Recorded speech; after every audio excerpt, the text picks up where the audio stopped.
Même si on vit une époque vraiment formidable, on peut se connecter au monde entier depuis notre lit ou depuis nos chiottes, on fait face à des défis de plus en plus grands. Épuisement de nos ressources naturelles, dérèglement climatique, l'IA qui pourrait prendre le contrôle sur les humains. Waouh, ça commence bien cette vidéo.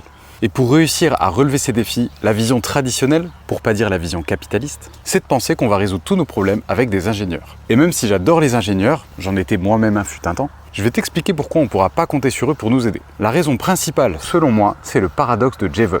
Mais qu'est-ce que c'est que ce paradoxe? Très bonne question Thierry. Le paradoxe de Jevons énonce qu'à mesure que les améliorations technologiques augmentent l'efficacité avec laquelle une ressource est employée, la consommation totale de cette ressource peut augmenter au lieu de diminuer. Si t'as pas tout compris, reste avec moi, je te donne un exemple facile à comprendre. Avant, on avait des ampoules à incandescence, avec un filament à l'intérieur. Pour consommer moins d'électricité, les ingénieurs ont inventé les ampoules à LED. Ça consomme 10 fois moins d'électricité. C'est génial. Résultat, les ampoules du monde entier devraient consommer 10 fois moins d'électricité qu'avant. Non, pas du tout.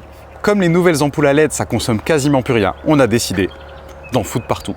On éclaire les vitrines, les jardins et même les bureaux pendant la nuit. Et donc, au global, la consommation d'électricité venant des ampoules, elle a augmenté. Allez, dernier exemple pour la route, celui-là c'est mon préféré. Les moteurs de nos voitures. À puissance équivalente, ils consomment beaucoup moins qu'il y a 30 ans. Donc, on consomme moins d'essence, n'est-ce pas? N'est-ce pas? Perdu. Alors, si tu as compris la mécanique, tu vas penser qu'en France, vu que les moteurs sont moins gourmands, on roule de plus en plus. Et donc, on consomme plus d'essence au global.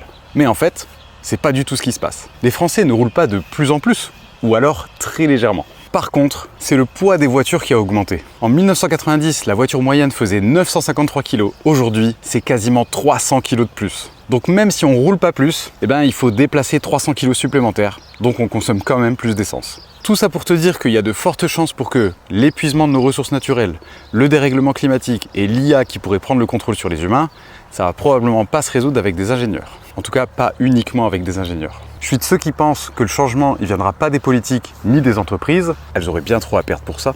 Non, je suis de ceux qui pensent que le changement, il viendra des gens. Si j'en étais pas convaincu en même temps, je me ferais pas chier à te faire toutes ces vidéos.